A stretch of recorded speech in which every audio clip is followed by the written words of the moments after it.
वालेकुम अस्सलाम वरहमतुल्लाहि वबरकातुहु। मलगिरी सवाल कड़े दे چې د روټې شروع کولو دوران کې خلق بسم الله و علی برکت الله وایي د الفاظ صحیح دي په احادیثو کې شته یا نشته؟ خو ګوروره بسم الله و علی برکت الله الفاظ د روټې شروع کولو د پاره عوامو کې مشهور دي، خو په پوره ذخیره د احادیثو کې و علی برکت الله الفاظ نشته. صحیح حدیث کې بس دا دی، بخاری کې 5376 نمبر حدیث ته نبی علیہ السلام معصوم ته فرمایل سم الله د الله نوم واخله، وکل بیمینک په خلاص خوراک کوا، وکل مما یلیک او د خپل مخ نه خورا. بس د ډوډۍ شروع کولو د پاره په اول کې بسم الله، بس دا دعا کافی ده.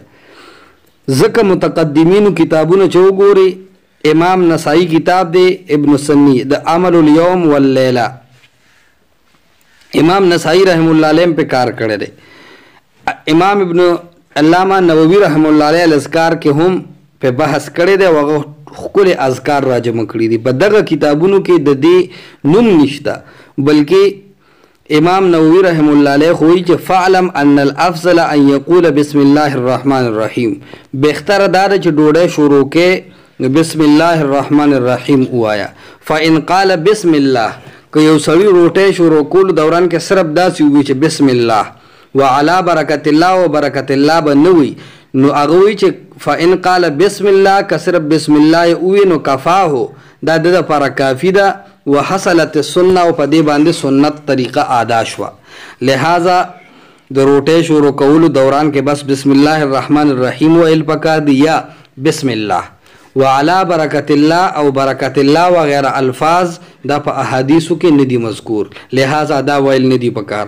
او چې کله روټۍ اخري، روټۍ نه فارغ شي، بیا دې دا دعا ووایي چې الحمدلله الذي اطعمني هذا ورزقنيه من غیر حول مني ولا قوه.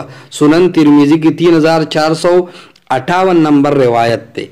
البته دومره دا چې د روټۍ نه بعد چې کومه دعا کولی شي یا د روټۍ په شروع کولو کې کومه دعا کولی شي، په دې کې عوام لاس اوچتوي، دا لاس اوچتول هم ثابت د رسول الله صلی الله علیه وسلم نه دي.